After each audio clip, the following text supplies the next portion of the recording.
Hey guys, what's up and welcome back to the channel. Happy New Year. It is 2025 now, which is insane, but today's video is just going to be a little Christmas book haul, all of the books that I was gifted for Christmas.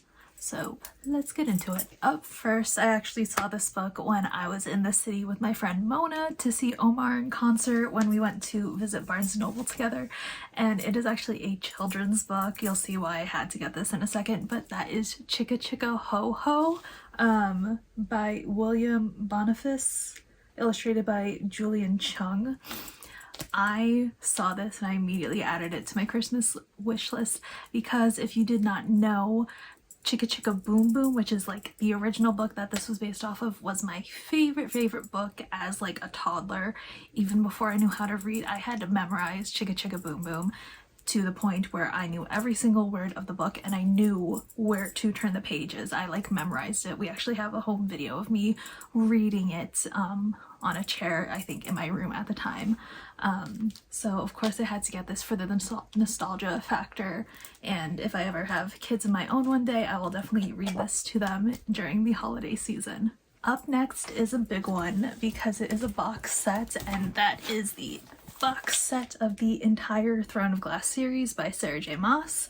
As you know, this past year of 2024, that's so weird to say, I read the entire ACOTAR series because my best friend gifted it to me. It's her favorite series. We really bonded over that, and I was talking to my cousin about it because he had also read all of ACOTAR, and he was like, well, now you have to read the superior Sarah J. Maas series. Sorry, that word slipped my mind. So he generously got this for me, and my best friend and I are actually going to buddy read the entire series together because she has not read this yet. I really know nothing about this other than the fact that it's more fantasy based than romance based, unlike ACOTAR, and I know that in her later books all the worlds like interconnect in some way, so I'm really excited about that. I am so excited to possibly have a new book boyfriend because I didn't think I was that kind of reader until this year when I like read some of the books in 2024 that I did.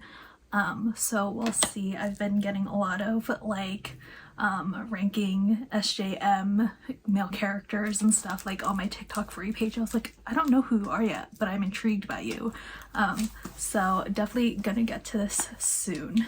Right, and then along the same vein, my best friend actually gifted me the first Crescent City book as well by Sarah J. Maas, which she had actually read this already. She read the order of the series, I guess, in the wrong order, so now she has to like catch up with Throne of Glass, and that's what our reading or our book club, I guess, or buddy read, we call it book club though, is for.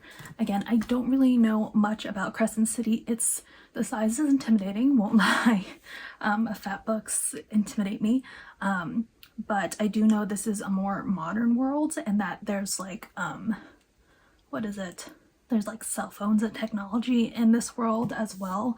And then another thing I know about the Crescent City series as a whole, which, spoiler if you don't want to know anything about this, I do know that Azriel from ACOTAR, he does make an appearance in this series as well. Alright, up next I have an Elle Kenedy book, which, again, if you've watched my videos this past year, Elle Kenedy is my new favorite author that I discovered, and that is the Dixon Rule. This is the second book in the Campus Diary series, and this is about Diana Dixon, who is Gigi's best friend. She's a cheerleader, and her love interest is Shane, who was briefly mentioned in The Graham Effect.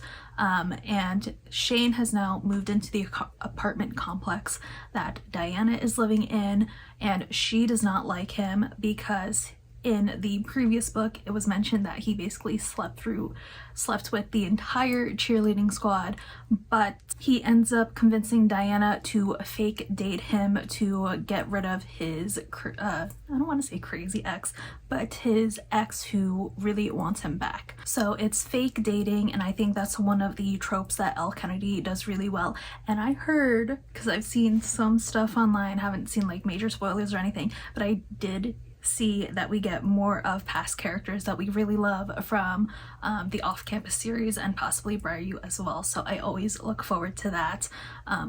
And hopefully I can read this before the next book in Campus Diaries comes out, The Charlie Method, and I think that comes out in February, so this is gonna be like one of my higher priority books. I also got another Elle Kenedy book, and that is The Graham Effect, but this is actually the German cover of it.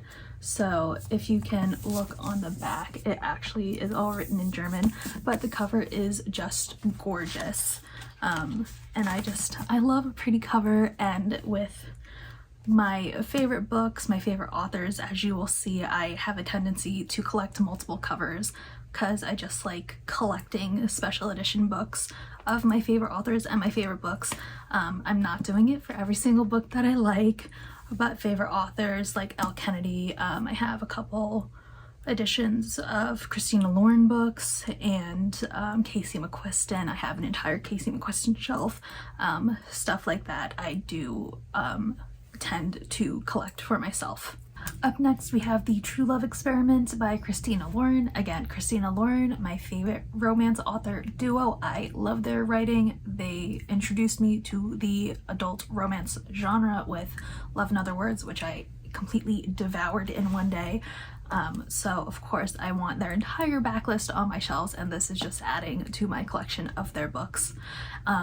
In their dedication they said this was just a tribute to the romance genre in general, so I think I'm really gonna love that with this, especially with the commentary that like only women read romance, and like it's just for women, so therefore it's not like to be taken seriously, and you've probably seen the discourse online, which is just ridiculous, or it's like not real books. Stupid. If you are reading a book, it's a real book. Simple as that. This takes place on the set of a reality TV show where Felicity, who is our like star of the reality TV show, I guess you can say, she is a romance novelist but has actually never been in love. So the whole concept of this reality TV show is showing her, a very well-known, very successful romance author, falling in love for the first time. And the romance is between her and the producer of, is he a producer? He's a documentary filmmaker who has to create this, yeah, so I guess he's producer. He's the creator of this reality TV show, and she only agrees to do this show for him if he agrees to a list of intentionally impossible terms for casting contestants. And the romance is between the two of them because he looks down upon the romance genre. And like I said before, with the dedication being like just a love letter to the romance genre in general, I'm so excited to see the commentary that they write about this, especially because I am mostly a romance reader, and I haven't seen or haven't experienced much backlash from people online or people in my real life, although that'd be stupid if I surround myself with people like that who look down upon whatever genres that I choose to read. But I'm excited to see the commentary about that. Love Christina Lauren, obviously. And yeah, I heard that this was like a spin-off or like a companion novel to The Soulmate Equation, but I don't think that's true based off of the blurb on the back. I don't know. We'll see. It's one of the few Christina Lauren standalone books I have not read yet. Alright, and then the next book I have, it's actually nonfiction, which, oh my god, shocker. I wanted a nonfiction book, but I saw people talking about this on TikTok and I knew I had to get my hands on it, and that is Disney High by Ashley Spencer. This is all about like behind the scenes of Disney Channel and like the rise and fall of it, and as someone who grew up on Disney Channel, really, like, I had the reruns of That's So Raven and watching Hannah Montana, Wizards of Waverly Place, like the golden era of Disney Channel. I really want to know everything that happened behind the scenes of this. My dad got this for me and he was like, yeah, when I saw the concept of this, I didn't want the illusion to be broken, but I was like, no, give me all the juicy secrets. So I have made it a goal for myself to read 5 nonfiction books, so I definitely think this is going to be one of them. We'll see, especially with like Quiet on the Set and stuff becoming super popular and more stars like from my childhood speaking up about their experiences on the network. I think this is going to be super fascinating to read. Alright, and then finally I have 3 more collector editions of some of my favorite books, all by the same author. The first one is Six of Crows by Leigh Bardugo. I'm not sure exactly who first published this, but it is so gorgeous. And then we have some painted edges there. The back says like calls to like. It's just gorgeous. I finished this entire series. I've caught up with all the Grishaverse novels in 2024 and I love this world so much, so of course I had to get these special editions. So there's Shadow and Bone, and then Six of Crows, which Six of Crows duology, top tier, my favorite of the Grishaverse novels. Like, I read them out of order, so I started with Six of Crows and Crooked Kingdom, and then did Shadow and Bone, and then King of Scars. But by far, this is like Leigh Bardugo's best work, in my opinion. Look at that. Ooh, and then the back, gorgeous. I am still so sad that Netflix canceled, first of all, they canceled Shadow and Bone, and then they didn't even, look at that, wait, did I show you the back of the Six of Crows? No mourners, no funerals. And then they were going to make a Crows show, and then they canceled that too, and I'm like, Netflix, what are you doing? Gorgeous. So there's character art in the back. Okay, so it's like tarot cards, I think.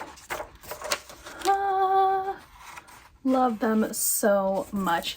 I do know that Leigh Bardugo is going to write a 3rd Crows novel at some point, which I am so looking forward to, but I think right now she's focusing on her other series, so that's unfortunate for me, but aren't they just gorgeous? I love them so much. I did see that if you wanted to get at least some of these editions, like these special editions of Grishaverse books, they are available on Pango, and probably Mercari too, but that Mercari, people tend to jack up the prices there.